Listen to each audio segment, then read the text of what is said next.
After spending a few days exploring around where Kaibab National Forest meets the north rim of the Grand Canyon, we set off towards an area known as Toroweap, where we plan to camp near Toroweap Point. From the North Rim's ranger station to Toroweap is about 142 miles and 5 hours of driving, 60 of which are on a dirt road. Keep in mind that if this is a place you want to camp at, getting a permit from the ranger station is required. So while you're visiting the North Rim proper, make sure you stop in and get your camping permit for Toroweap. In addition, the last 2 miles or so before the point require 4-wheel drive, so keep that in mind before attempting the trek out there. If you do happen to head that way, however, staying there at least one night to explore the area is well worth the effort.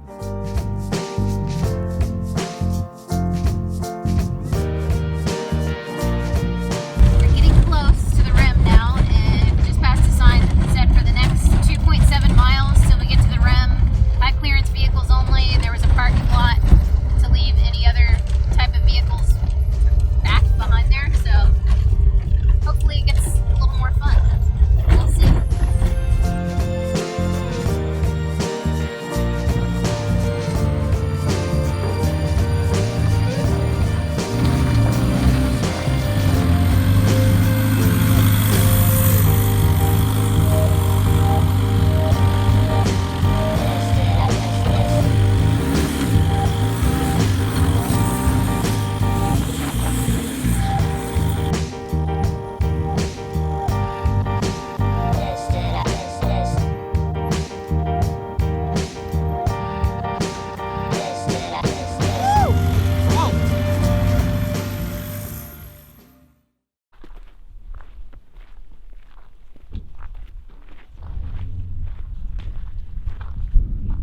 Is this dangerous for me? Mildly. Holy cow. Guess we gotta climb out here, huh?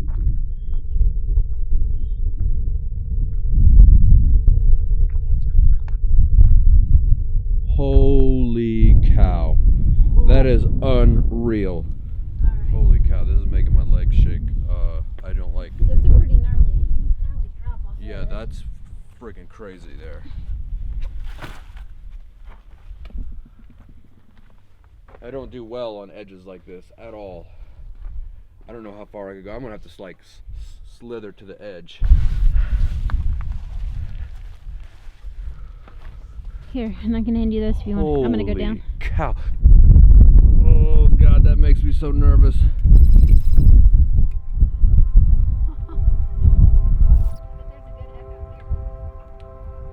Do it.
Alright, we got up this morning around 4:30 to set up a time lapse of the sunrise over the Grand Canyon. I got as close to the edge as I was comfortable at that time, especially because it was kind of dark and I didn't want to step off into the abyss. I think it's about 2,000 to 3,000 feet straight down to the canyon floor. So I'm about to go and grab this camera because it should be done. Should be done with the time lapse. And we'll see how it came out. So I normally do my time lapses with a Sony a7R II and the G Master 24 to 70 2.8 lens. I really like that setup. I would like to get a 16mm lens, quite frankly, for just to get a wider field of view, but the 24mm has done really well. I use the time-lapse app that Sony has. The time-lapse app has some presets on it. It has like a sunset setting, it has a night photography setting, and it has a sunrise setting. I have found that the sunset and sunrise settings are pretty rad.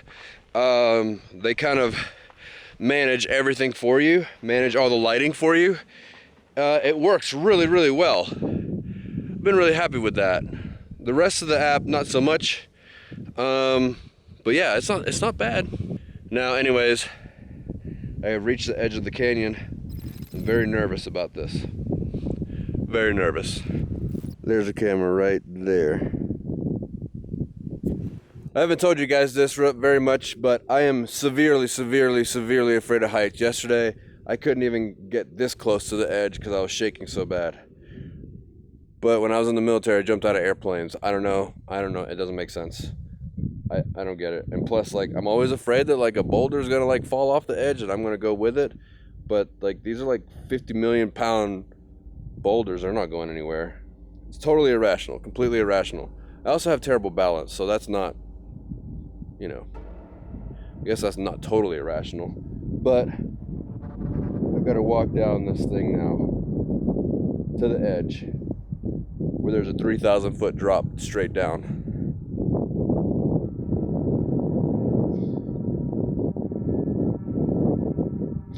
I don't want to die with boogers in my nose. This is how much I love you guys. I'm holding a camera while getting close to the Grand Canyon's edge. Jesus Christ, I can see the river.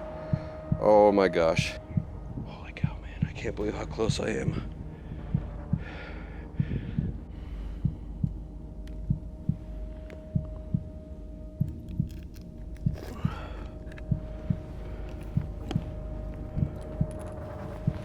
Stuff that in my pocket. Stuff this in my pocket. Oh, some of these rocks. Man, I am so friggin' nervous. Oh my gosh. Alright. Slowly back away from the edge. And we're away from the edge. And I can breathe. Oh my gosh. Why am I wheezing like I've been smoking for 40 years?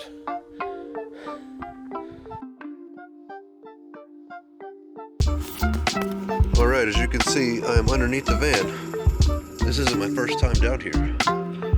I aired down the tires, and when I went to go and fill them back up to get them to a certain PSI, one of the air lines blew. Alright, see right there? There's that hole. That's the compressor line. It just blew right there. I'm gonna probably just snip it right here. See if it'll reach the manifold, and see if we can go from there. And we need to try to fix this hole somehow in order to fill up the tires. Alright. Jessica's on the case now because her hands fit up there a little bit better. Alright, seems to be holding. Let's see how long this lasts. Are you just gonna fill them up all the way? Yeah. Blew off. So it blew off, but it held for a little while, 20 seconds maybe. So we're gonna get it back on there, try to get it a little tighter, and then Try this again to at least get the tires filled back up.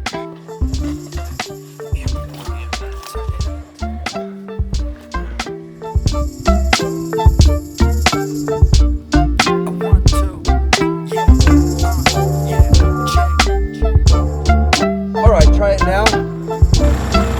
Well, it looks like we got it kind of working. I'm just going to try to keep having air go through this rather than like stopping. So that there's the least amount of pressure is built up on that fitting. We're probably gonna have to switch to like a steel airline or something because that plastic is just gonna keep blowing. I think it dry rotted and that's why it blew. Yeah, we got this new Arb Inflator and it has a digital readout. So when I let go, it gives me a digital readout of the PSI. So we're at 20.5, so we gotta go to 44. It's really, really nice. Things that Arb makes are awesome. We have had great experiences with nearly everything that Arb makes. We did used to have the old man emu shocks on here, which I believe are Arb. We didn't really like those, but that's not the fault of the shock. That's the fault of our asses for not liking the ride.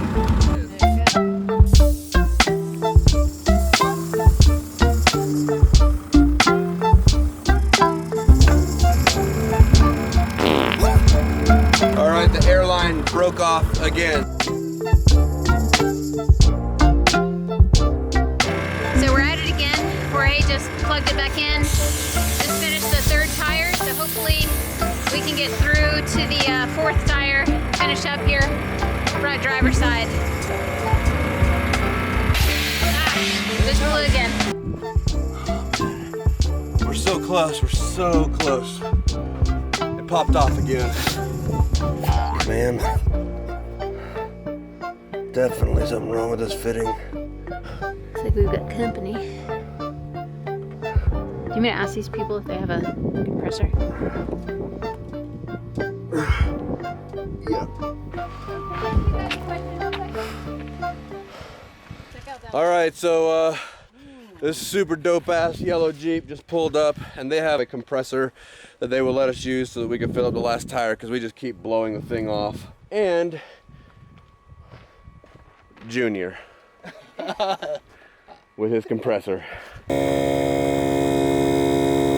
right, back in business.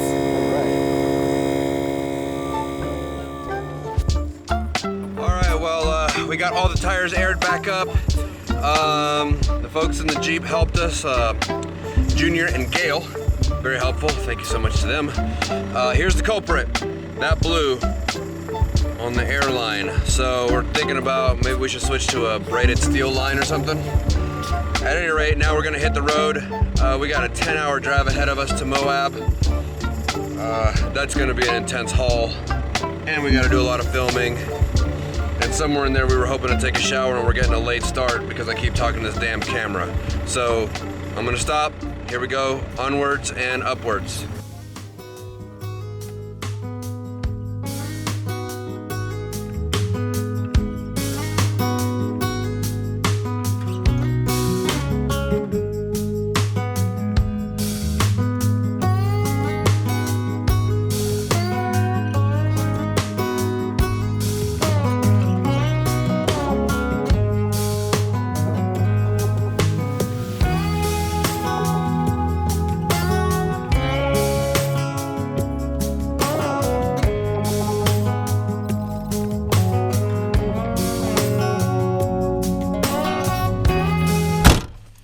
Alright, we stopped at an RV campground here in Panguitch, Utah. I don't think I'm pronouncing that properly.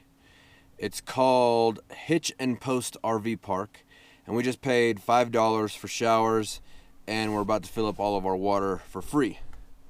Really nice people, and the shower was incredibly hot and I washed all the filth and disgustingness of the last week off of me. I don't think I've showered in about 4 or 5 days and I was smelling pretty ripe. Like a banana left out in the sun. Ripe.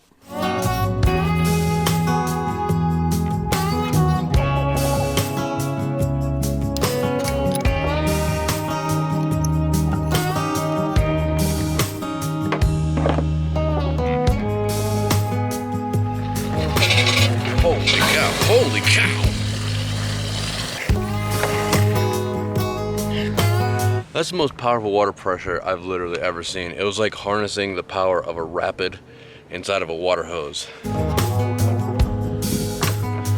Which reminds me of something. I don't know what that is though.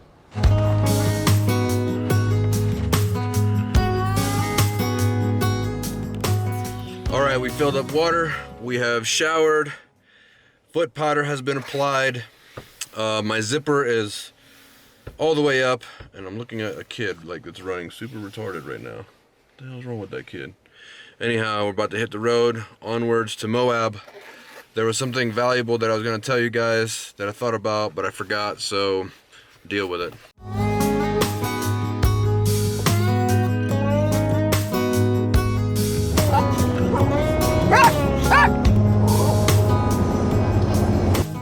With our bodies cleaner than whistles, we pushed further east towards Moab, where we were headed to an event known as Syncro Solstice.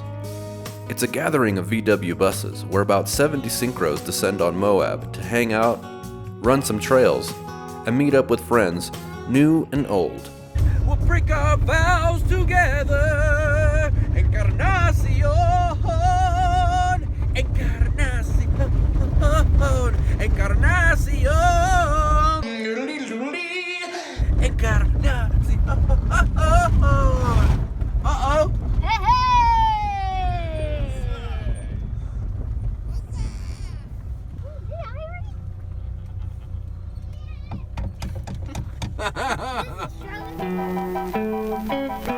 Hey, hey everybody.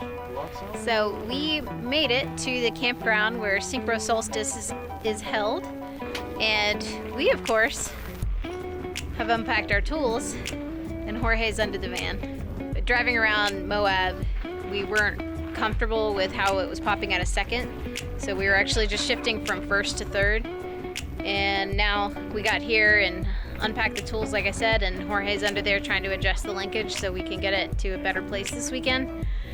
So hopefully we can wheel around without damaging our second gear. So let's see how this goes. Let's see what's going on under here. Say hi everybody. Hey everybody. So freaking tired of being under this van. I don't want to hear about that though. So, here's a fart joke. That's all I got. Gotta put some fart sound effects and that's it. Where are we at now that you've chatted with Mike from Rocky Mountain Westy? Supposedly this cup is too tall, so it's making the shift ball bind up, which is what's not allowing us to get all the way into first gear and making it all pop out.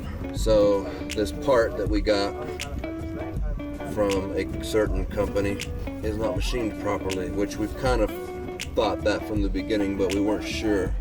So I gotta sit under here now with a file and file this aluminum cup down. This is too tall right there, I think. We'll find out. 1/8 of an inch? Yeah. That seems like a lot. This is how the Amish grind down their shift cups. Huh? The grain. Yes. Oh, like this? Yep. Man, see, I'm learning all kinds of shit. I should break down around a bunch of Vanagon owners more often.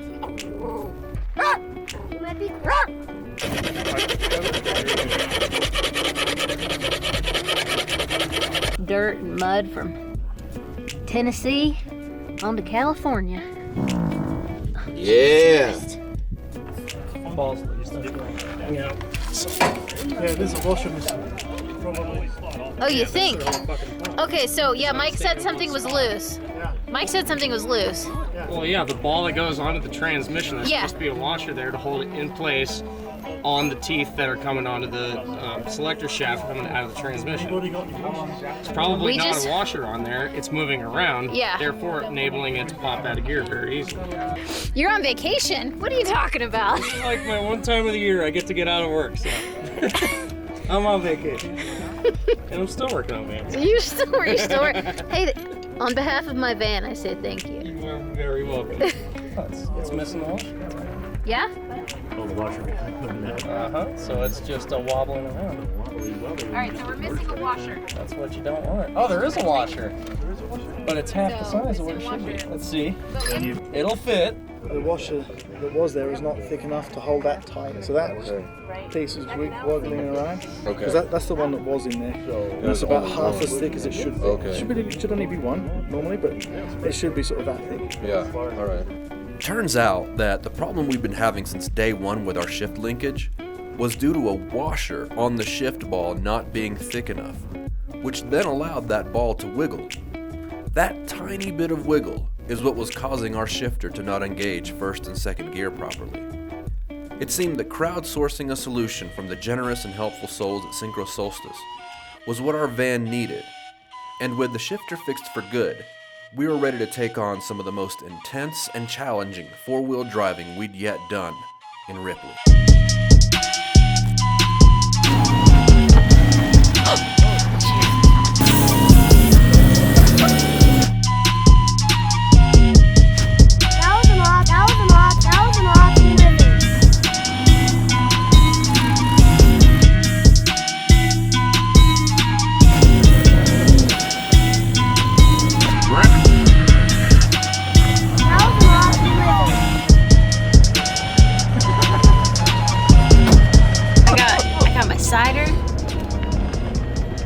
Beef jerky, some Old Trapper, my favorite, and we're off-roading. Man, this is like the best day ever.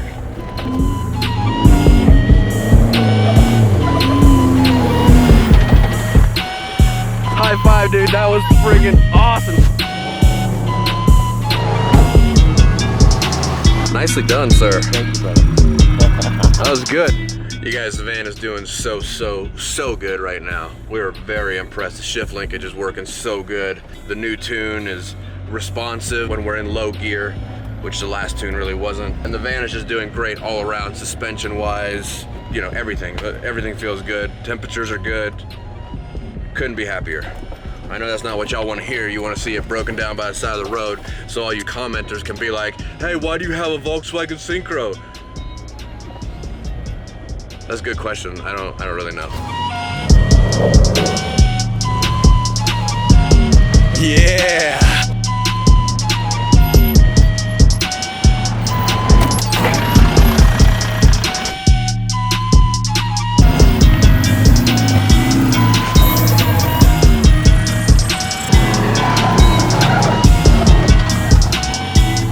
Good job, good job.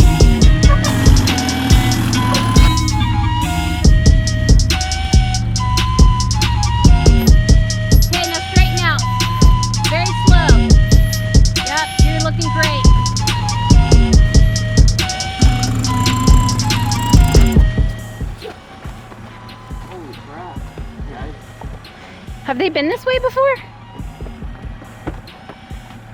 This is straight up. We're not gonna make it. We're not gonna make it.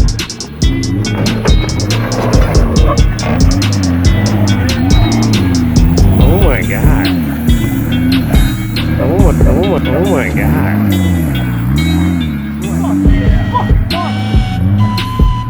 Oh my god.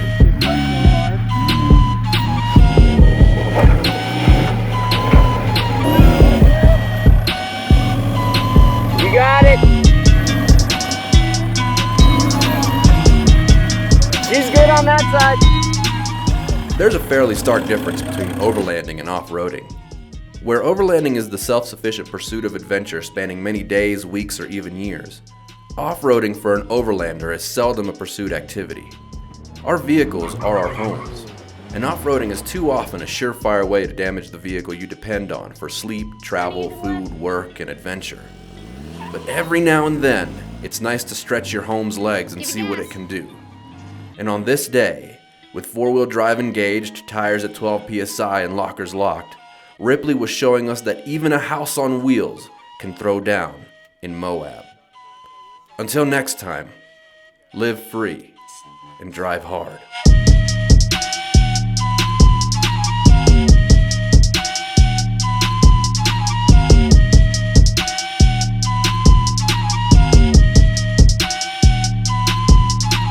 RV game when you're driving that you put the word anal in front of whatever the camper's called. So let's see what the next one will be. Anal econ. saw a predator earlier, so that would be anal predator. But we just saw anal airstream, which is like. Here, what do we got? What do we got here? Here's some more. Anal mountain view. Anal Sunseeker. Sunseeker. Dinosaur. Anal chateau. Anal chateau. Anal citation. No. Winner.